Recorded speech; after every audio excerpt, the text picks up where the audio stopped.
Belly of the Beast Director's Cut is kind of a brainchild of my brother Wes and I. For about 17 years now, Wes and I have been kind of embarking on this journey of understanding the real history of America. You know, where is America in Bible prophecy? Are there conspiracies at work today that were part of the founding of this nation?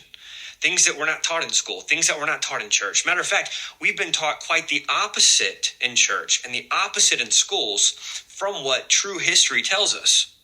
And so Belly of the Beast Director's Cut is a film that really allowed us to shine all of our research that we've kind of been building up over the last 17 years.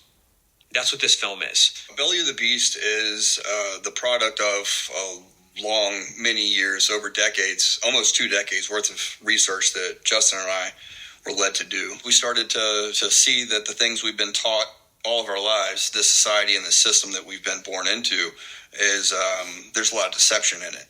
And it's set up for that purpose, to keep people blinded, so that, as we're seeing today, it's like all this stuff is actually making sense. All these things that we've been researching for almost 20 years now. 17 to be precise. We first started out to see some of the background information on the history of this nation. We were raised on the David Barton films, which teach an idea that America was founded by Christian fathers and principles, and that's what is at the root of the birth of this nation.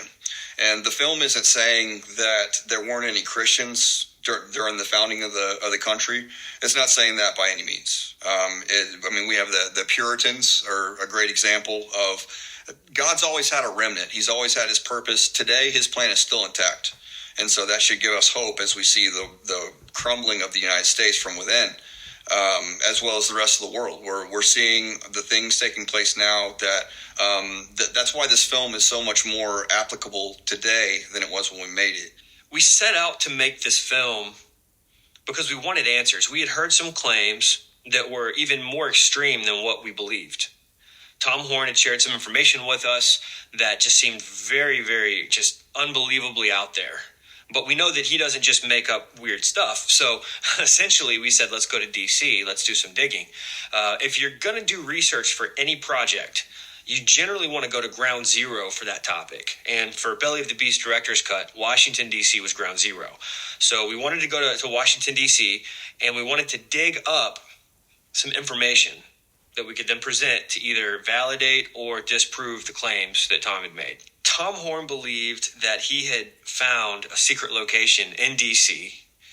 where the Antichrist would be resurrected. This idea that the biblical narrative of the Antichrist is going to suffer a deadly wound, and then he's going to somehow be majestically, magically, supernaturally resurrected. And that was going to be a sign to the world that he is, in fact, a supernatural king. Now, what's crazy about the idea of a supernatural king is that this goes back to the writings of Manly P. Hall, which I'm sure we'll get into at some point today. But a supernatural king, that is exactly what the world will think when they see somebody rise from the dead. Matter of fact, Jesus Christ himself, when he rose from the dead, he brought back others with him. A lot of people don't realize that there was a multitude of people that came back with Jesus. And there's evidence that they died normal lives again. But regardless of that, Jesus did so many feats to prove who he was. Well, the Antichrist, the word anti means in place of, instead of. It can also mean against. But in the scenario of the biblical Antichrist, the one that's still to come, he is instead of Christ. He is a replacement Christ. He is a counterfeit Christ. So it makes perfect sense what the scripture says, that he will suffer a deadly wound and that he's going to come back. And the world is going to marvel at this. But the question is, what are the events going to be that surround this resurrection? Where is this resurrection going to take place? And where does America fit into the picture? These were questions that we needed answered as we set out on this project. Tom Horn was very confident, especially after learning the Masonic system listen, there's a Masonic conspiracy surrounding this specific location in Washington, D.C. We didn't actually get right into the chamber because it's hidden, it's locked, but we got pretty close.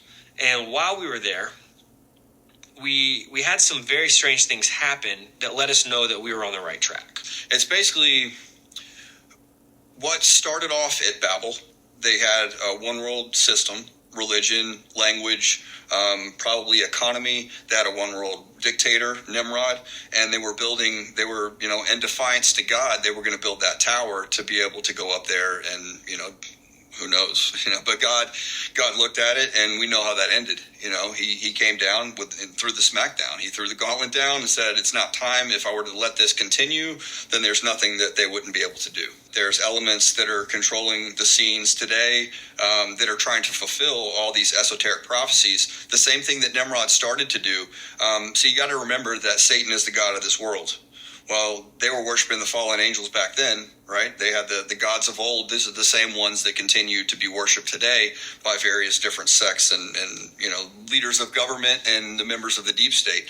That's why they do the rituals and what have you. But it started off back then, and these people are that it's been passed down from generation to generation, this ideology, this belief system that this Antichrist, this Messiah, this person in place of Christ is going to come. And right now we're seeing that they're setting up his world kingdom to be taken over by him. The nation of America has a hidden history that most people aren't really aware of. There's a lot of conspiracy theories and a lot of ideas, but in reality, America, we have evidence that America, before it was called America, that it was known as this great Western Hemisphere. Okay, the Western Hemisphere, that is what was prophesied by Plato. You had, even the Greek biographer Plutarch talked about voyages to this great land in the ancient world. So really, you got to get past this whole American mindset of Christopher Columbus and the Native American Indians. Governor DeWitt Clinton, former governor of New York, he was also held a prestigious role at the New York Historical Society. And he said on record that they had come into contact with ancient fortifications on our soil, and these fortifications were evidence that there was an advanced civilization far exceeding that of the Native American Indians right here in America. Now, this was on record with DeWitt Clinton. When you consider the fact that the types of news we get today versus the type of news that was, in the early part of this nation, it's totally different. It's all fake news today. All of it. All sides of it that you're going to get on TV. The old news that we found articles, we found all types of information showing that there was an ancient civilization here before the Native Americans, that there was this idea of serpent worship on this continent, and Plato himself, which Plato is a worldwide household name. Everyone knows who Plato is. Major occultist, democratic mindset. They believed that in the end times there would be a great nation that was going to rise up in the Western Hemisphere. Again, the Western Hemisphere is the key. The great nation of the Western Hemisphere is going to rise up. It's going to take its rightful place as the beacon of light that was going to rule the world. It was going to bring about a philosophic empire, a one world philosophic empire, and it was going to be utilizing the creeds and the beliefs of the old pagan world. What does that mean in modern terms? It's going to be a resurrection of the old religions, the Babylonian mystery schools, the secret societies, the gods of old, possibly a reference even to the 72 fallen angels. When you start talking about the divine council, that there was going to be a resurrection of these things, a revival of these things, but specifically that this great nation. Now, when you look at the nation of America today, we literally fulfill so much of what the scripture teaches about this great whore of Babylon. And we break all this down in our film specifically so people can see history lined up with scripture. Why doesn't America show up in the Bible?